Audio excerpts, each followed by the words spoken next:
बहुत समय पहले गंगा और यमुना के संगम के निकट बसा था एक दिव्य और प्राचीन राज्य, चंद्रगुप्त धरा, जहां राजा सूर्यवर्मा का शासन था, जिनका नाम सुनते ही दूर दूर तक राजाओं के माथे झुक जाते थे। राज्य में सोने की फसलें लहलहाती थीं, न्याय सरेआम होता था और हर घर में दीप जलते थे।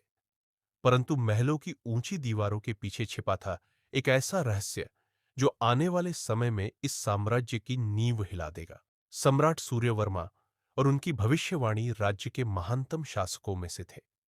किंतु जैसे जैसे उनका शरीर वृद्ध होता गया, उन्होंने एक दिन दरबार में घोषणा की, मेरे उत्तराधिकारी का निर्णय केवल खून से नहीं, कर्म से होगा। चंद्रगुप्त धरा का अगला सम्राट वही बनेगा जो त्रिगुप्त परीक्षा में सफल होगा। यह परीक्षा थी वीरता की अग्नि परीक्षा 2, सत्यनिष्ठा की कसौटी 3, त्याग की अंतिम परीक्षा। इस घोषणा से महल में हलचल मच गई। राजा के दो पुत्र थे, राजकुमार आर्यमित्र, बड़ा पुत्र, परंतु क्रूर और सत्तालोभी। राजकुमार आदित्यवीर, छोटा पुत्र, शांत, विचारशील और प्रजापालक। राजसभा का अधिकांश हिस्सा आर्यमित्र के पक्ष में था, लेकिन जनता आदित्यवीर को पसंद करती थी। राजनीति की पहली चाल महामंत्री कल्याण दत्त, जो वर्षों से सत्ता के इर्द गिर्द घूमता रहा था, आर्यमित्र के पक्ष में था।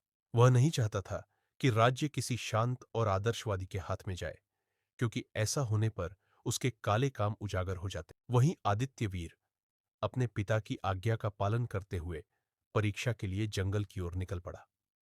उसे मिला एक गुरु, महर्षि वरुणदेव, जिन्होंने उसे केवल तलवार चलाना नहीं, मन पर नियंत्रण, नीति और संवेदना की शिक्षा दी। त्रिगुप्त परीक्षा, वीरता की अग्नि परीक्षा पहली परीक्षा थी। राक्षस अरण्य में प्रवेश करना, जहां एक भयावह बाणाराक्ष नामक दानव रहता था, जिसने वर्षों से गांव वालों को आतंकित कर रखा था। आर्यमित्र ने तलवार लेकर सीधा हमला किया और बाणाराक्ष की एक लाठी से बेसुध हो गया। आदित्यवीर ने देखा कि बाणाराक्ष अंधा है। उसने युद्ध नहीं किया, बल्कि उसके घायल पांव पर मरहम लगाई। बाणाराक्ष रो पड़ा। यह परीक्षा का रहस्य यही था, वीरता केवल तलवार चलाना नहीं, समझदारी से हिंसा टालना भी है। पहली परीक्षा आदित्यवीर पास कर चुका था। कालिंदी, जंगल की रहस्यमयी स्त्री, उसी अरण्य में उसकी भेंट हुई कालिंदी से, एक दिव्य, तेजस्वी और रहस्यमयी युवती। वो एक योगिनी थी जो तंत्र और युद्ध विद्या में पारंगत थी। आदित्यवीर उससे प्रभावित हुआ और दोनों ने साथ में यात्रा जारी रखी। कालिंदी के पास रहस्य थे। वह जानती थी कि महल में आदित्यवीर को मारने की साजिशें रची जा रही है। उसने बताया कि कल्याण दत्त ने आर्यमित्र को उकसाकर एक गुप्त दल भेजा है, जो आदित्यवीर की हत्या करेगा। दूसरी परीक्षा, सत्य की कसौटी। आदित्यवीर को जाना था गांव नरहरिपुर में, जहां दो गांव आपस में युद्ध की कगार पर थे। मामला था एक नदी के जल पर अधिकार का। आर्यमित्र ने तलवार से गांव वालों को डराया। आदित्यवीर ने पंचायत बैठाई, जमीन का सर्वे करवाया, नदी का स्रोत खोजा और नया बांध बनवाया, जिससे दोनों गांवों को पानी मिल सके। सत्यनिष्ठा का यही अर्थ था, पक्षपात रहित न्याय। कालिंदी का रहस्य उजागर एक रात, जब आदित्यवीर ध्यान में लीन था। कालिंदी ने स्वीकार किया, मैं कोई साधारण स्त्री नहीं, मैं नागवंश की रक्षक हूं। मेरी मां को कल्याण दत्त ने मारा था और अब मैं प्रतिशोध के लिए नहीं, न्याय के लिए साथ हूं।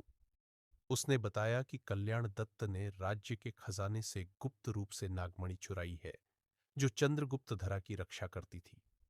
अगर वो मणि रक्षक भवन में ना रही, तो पूरा राज्य दुर्भिक्ष, सूखा और युद्धों से घिर जाएगा। अंतिम परीक्षा, त्याग की परीक्षा अंतिम परीक्षा थी, अपने सबसे प्रिय व्यक्ति का त्याग।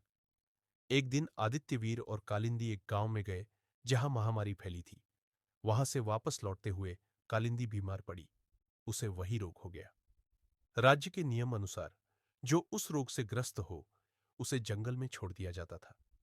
आदित्यवीर ने विरोध किया, अगर मुझे राज्य चाहिए तो इस नियम का पालन करना होगा। आखिरकार उसने आंखों में आंसू लेकर कालिंदी को जंगल में छोड़ दिया। जानता था कि वो शायद ना बचे। सत्य की विजय राजा सूर्यवर्मा ने घोषणा की। त्रिगुप्त परीक्षा में आदित्यवीर सफल रहा। आर्यमित्र ने विद्रोह किया, परंतु उसी समय कालिंदी पूर्ण स्वस्थ वापस आई। उसने दरबार में सबूत रखे, कल्याण दत्त और आर्यमित्र की साजिशों के। एक गुप्त ग्रंथ, हस्ताक्षरित पत्र और नागमणि की चोरी का प्रमाण। राजसभा स्तब्ध रह गई। राजा ने कल्याणदत्त को मृत्युदंड दिया। आर्यमित्र को निर्वासित कर दिया गया। सम्राट आदित्यवीर का राज्याभिषेक वर्षों बाद आदित्यवीर का राज्याभिषेक हुआ। कालिंदी को उसने राज्य की महारानी नहीं, बल्कि चंद्रगुप्त धरा की संरक्षिका की